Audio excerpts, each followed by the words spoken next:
Bonjour, je m'appelle Jérémias Padilla, collaborateur du projet international de secours. Une fois de plus, nous vous souhaitons la bienvenue dans une série intitulée Agenda 2030 et Agenda de Dieu.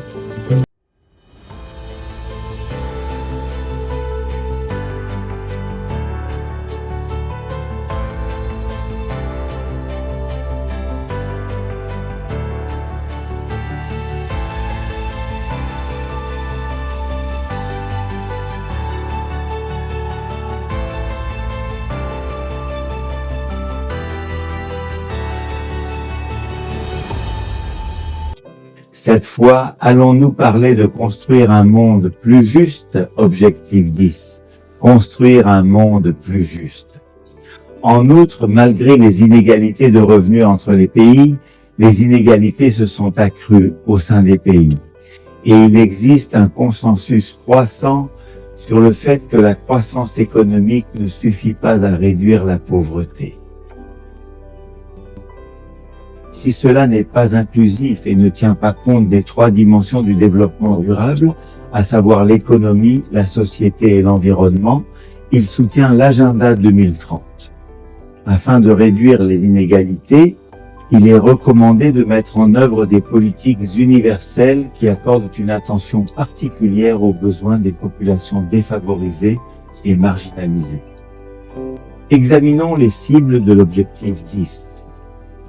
Premièrement, DAPO, ici 2030, atteindre et maintenir progressivement une croissance des revenus supérieure à la moyenne nationale pour les 40% les plus pauvres de la population.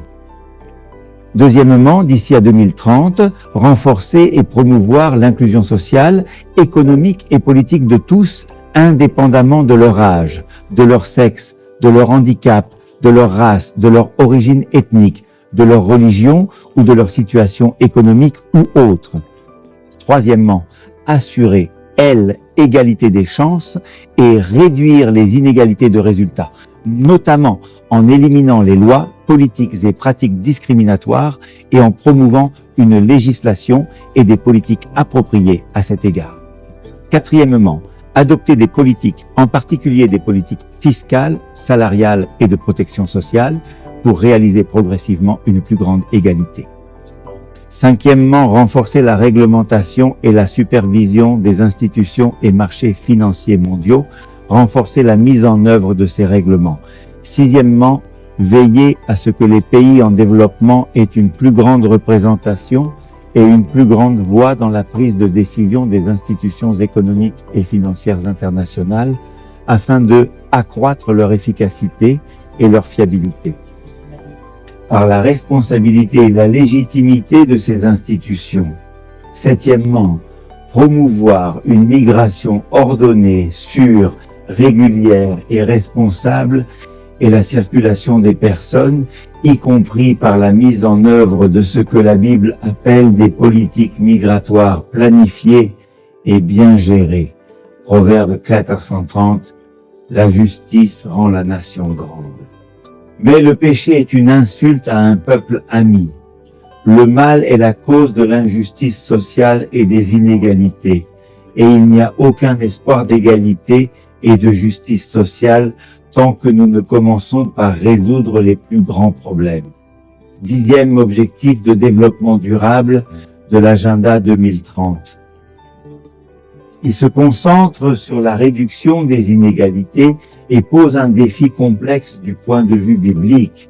Si l'objectif de promouvoir l'égalité et la justice résonne avec les valeurs fondamentales de la foi chrétienne, les stratégies spécifiques et les principes sous-jacents de cet objectif soulèvent des préoccupations qui méritent un examen sérieux.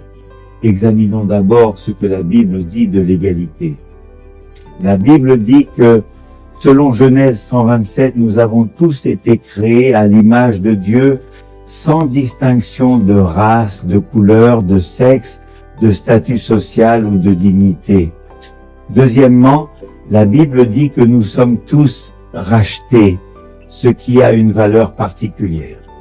Selon 1 Corinthiens 723, le salut a 2 sens. Le premier est l'achat et le second est la liberté. car nous avons tous été achetés par le sang de notre Seigneur Jésus-Christ. Deuxième liberté, nous sommes tous libérés du péché, le plus grand problème qui tourmente et tourmente l'humanité, du péché, ennemi de Dieu et injustice sociale. Tout le monde peut maintenant servir librement et volontairement. En ce qui concerne la justice et la compassion, la Bible met l'accent sur la justice et la compassion envers les vulnérables, nous exhortant à prendre soin des pauvres, des veuves et des orphelins. Selon Deutéronome 15:511, ce principe est cohérent avec l'objectif de réduire les inégalités 10, bien que la Bible indique que cela n'est possible que si la valeur du Christ est vue en chacun. En ce qui concerne la vie communautaire unie, la Bible appelle à une communauté unifiée dont tous les membres sont valorisés et soutenus. Cette vision de l'unité contraste avec la force de la division qui exacerbe souvent les inégalités et n'est possible que là où habite l'esprit libre en Christ. La question de l'ODD 10. Premièrement, une approche anthropocentrique. L'attention de cet objectif sur la réduction des inégalités semble être principalement motivée par une perspective anthropocentrique, ignorant la source ultime d'une véritable égalité dans la justice. Qui est Dieu? Cette approche risque de négliger la dimension spirituelle de la dignité humaine et la force transformatrice de la foi, la cherchant par des lois tout aussi coercitives qui, tout en affirmant l'égalité des hommes, limitent leur liberté par un contrôle inapproprié. Deuxièmement, l'ingénierie sociale. Les stratégies visant à atteindre l'égalité dans cet objectif impliquent souvent l'intervention du gouvernement et l'ingénierie sociale. Cela pourrait porter atteinte à la liberté individuelle, saper les principes de responsabilité personnelle et de responsabilité mis en évidence par la Bible, couper notre conscience de soi suprême et le respect mutuel envers le prochain pour établir l'obligation de servir et de craindre. Troisièmement, la redistribution économique. Ces objectifs sont axés sur la redistribution économique et bien qu'ils soient destinés à lutter contre les inégalités, ils peuvent avoir des conséquences involontaires telles que décourager le travail acharné et l'innovation, encourager la dépendance à l'égard des programmes gouvernementaux et éliminer la possibilité de considérer les créateurs comme des créateurs. Comptez sur lui par la foi. De plus, en recevant des avantages gouvernementaux, obéissez aux lois antibibliques qui remettent en question la liberté de conscience et de religion. Quatrièmement, relativisme culturel. Cet objectif de promouvoir la diversité culturelle pourrait être interprété comme un relativisme culturel qui pourrait saper l'universalité des valeurs et principes bibliques. La loi sur El Apos, égalité sociale, porte sur El Apos, égalité des sexes. Pour ne citer qu'un exemple, cet objectif s'éloigne de la loi de Dieu, invalidant sa valeur de maintien de l'ordre, de l'équité et de la justice. La Bible promet quelque chose d'impossible. La Bible montre que l'augmentation des inégalités sera progressive et que l'injustice et le mal humain sont le signe de la fin. Ces maux ne seront pas résolus par des lois fiscales, ni éliminés par des politiques humaines, ils ne finiront que par établir le royaume du Christ dans la justice.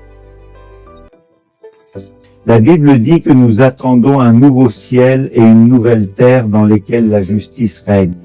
C'est pourquoi nous devons être très prudents avec ce genre d'engagement. La réponse chrétienne à cette situation, de quoi l'humanité a-t-elle besoin?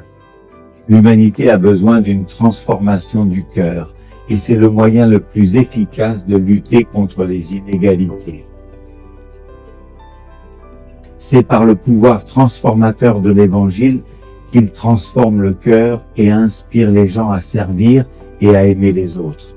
Il est également important de proclamer le jugement divin.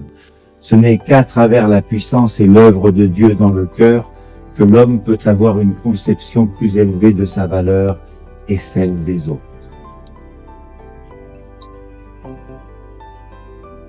Que chacun apprenne à être fidèle, fidèle dans tous les détails de tous les comptes, des affaires, de chaque transaction. Nous devons transformer l'humanité et cela peut être possible non seulement par l'éducation et la culture, mais aussi par l'influence des puissances supérieures. Daniel dit que nous devons concentrer l'espoir du monde voisin sur le royaume du Christ, car ce n'est que lorsque le Christ mettra fin au conflit entre le bien et le mal que la pauvreté, l'inégalité et l'injustice disparaîtront et que seul son royaume construira un royaume de paix sans fin. Du hymne 244 en résumé, bien que l'objectif 10. Elle vise à résoudre un problème réel et urgent. Vos méthodes doivent être soigneusement examinées à travers la Bible. Les chrétiens doivent défendre une vision de l'égalité enracinée à l'image de Dieu, à la justice et à la compassion.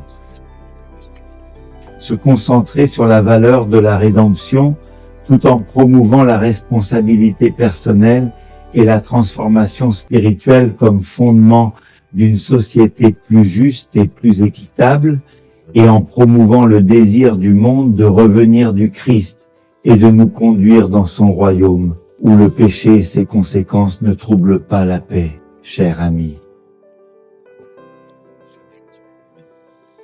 Bien que cet objectif puisse vous paraître sain et important pour résoudre les problèmes du monde, nous avons démontré que ce n'est pas le cas.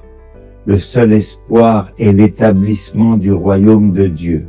Si vous essayez de changer votre essence, votre vie, par l'éducation et la culture, laissez-moi vous dire que seul Dieu peut changer les choses.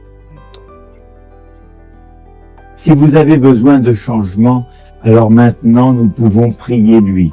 Il écoutera, répondra à vos besoins, changera, commencera à changer votre vie. Et en changeant la vie des gens, il est possible d'acquérir un monde différent. Venez avec moi, cette fois je veux prier avec vous. Prions.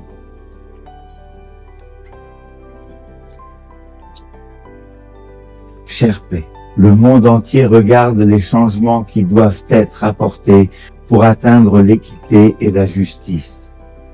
Cependant, cela est impossible à tout moment, que ce soit par des lois qui réglementent les choses ou par des menaces, car le cœur humain lui-même est habitué uniquement à faire le mal.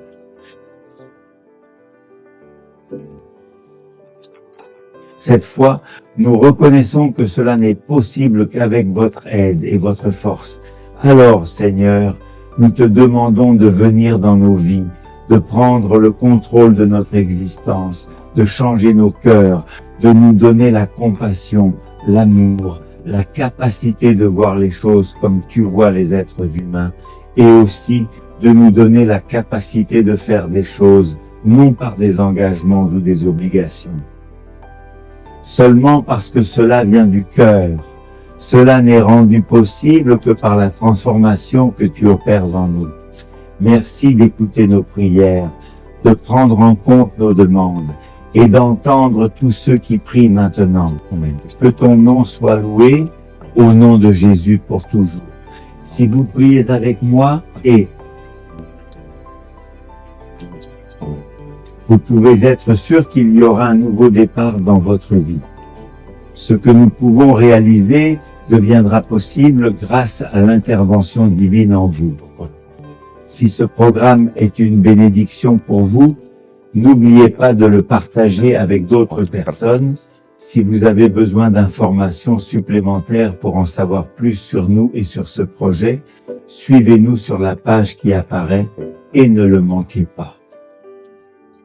Nous vous attendons pour le prochain spectacle.